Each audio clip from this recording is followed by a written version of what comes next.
She walked into death and changed an empire. The door closed behind her, not loudly, not dramatically, just the soft sound of wood meeting stone, final, deliberate, irreversible. On the other side of that door waited a king whose word could end her life with a single gesture.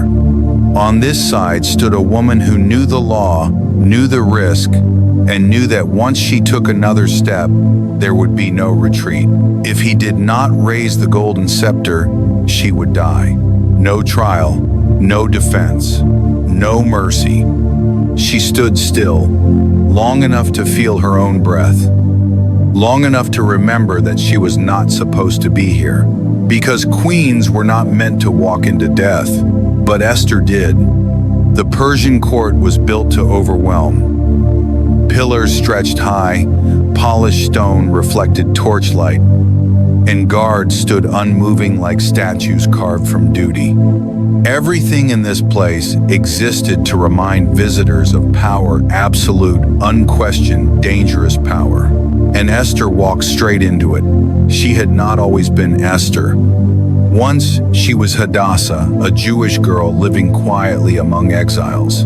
Her people scattered, their city destroyed, their temple gone. They lived under the rule of an empire that did not know their God and did not care to learn. History had already swallowed them once. And now, it threatened to do so again. The rise to the throne was not a dream, it was a displacement. Esther was taken, not chosen, brought into a system that stripped names, cultures, and identities.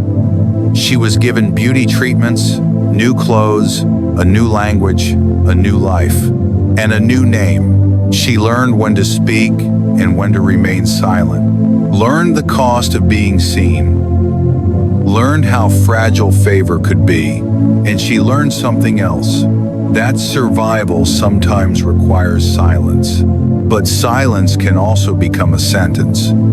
Because while Esther lived behind guarded walls, a decree was written beyond them. A single man, Haman, rose in influence, fed by pride and insulted by resistance. When one Jewish man refused to bow, Haman did not seek revenge on one life. He sought annihilation, an empire-wide command, a scheduled day, men, women, children destroyed, legal, sealed, unchangeable, the kind of decree that history remembers too late. Mordecai, Esther's cousin, heard and tore his clothes.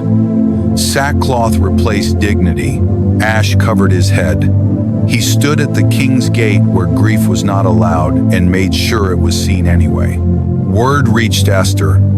At first, she sent garments in an attempt to clothe the pain, to quiet the disruption. Mordecai refused them. Some wounds cannot be covered. Then he sent words that cut deeper than fear. Do not think that because you are in the king's house, you alone will escape. The truth arrived without apology. If Esther remained silent, deliverance might still come, but she would be lost to history. And who could say whether the throne she occupied was coincidence or calling? The words lingered. For such a time as this, not a command, not a threat, a question hanging in the air of her soul. She knew the law.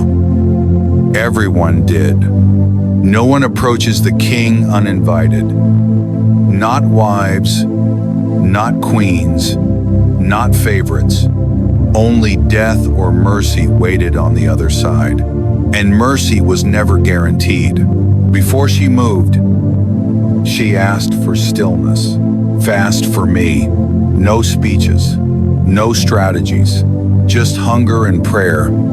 For 3 days, the palace heard nothing of her. No feasts, no laughter, just the quiet resistance of a woman preparing to lose everything. Then she rose. Royal garments replaced mourning, but courage replaced certainty. She did not walk into that room believing she would live. She walked in, believing something was worth dying for. This is where the story tightens, where every breath matters. If you feel the weight of this moment, pause with it. Like the video, share it with someone who needs this story, and subscribe to Bible Story Vault for more cinematic journeys through Scripture. The king looked up. Time slowed to a fragile thread. Esther stood exposed in the open court, visible to everyone, protected by no law. The scepter rested in his hand, a small object with enormous consequence. And then, not high, not triumphantly, just enough. She lived. But Esther did not speak yet. Wisdom held her tongue. Instead of accusation, she invited. Instead of demand, she waited. A banquet, then another. Haman attended both, unaware that the ground beneath his pride was already cracking. He walked tall, certain of his influence, blind to the unseen hand shaping the night. That same night, the king could not sleep. History turns on moments like this, small, restless hours where nothing seems to happen, yet everything changes. Records were read, forgotten acts remembered. Mordecai's loyalty surfaced like a buried truth. The king asked the question no one expected: what honor has been given to the man who saved my life? None. And the man meant to die became the man to be honored by the very one who planned his execution. Haman dressed Mordecai in royal robes, led him through the city, proclaimed his honor with a voice that betrayed humiliation. The empire watched irony unfold. At the final banquet, Esther spoke, not loudly, not angrily, but clearly. She named the threat. She named the people. And finally, she named the man. Haman. The room shifted. Power rearranged itself. The king rose in fury. And the gallows Haman built for Mordecai became his own. Yet even then, the danger remained. Persian law could not be undone. The decree still stood, but Esther had learned something about influence. She entered death once she could do it again. Through strategy and courage, a second decree was issued. The Jewish people were allowed to defend themselves, to stand, to live. On the day meant for their destruction, they survived, and survival became victory. This is not a story about beauty. It is not a story about luck. It is not even primarily a story about power. It is a story about presence. God is never mentioned directly in the book of Esther. No miracles announced. No divine voice recorded, and yet He is everywhere. In sleepless nights, in delayed banquets, in the courage to walk forward when silence feels safer. Esther did not change the empire by force. She changed it by stepping into risk with obedience. She walked into death, and history bent.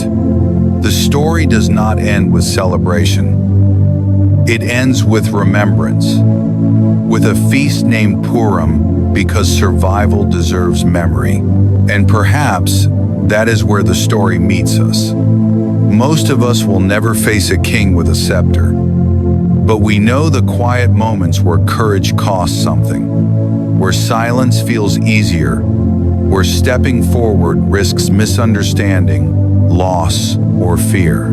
Esther's life whispers a truth without preaching it. Deliverance often begins when someone decides not to disappear.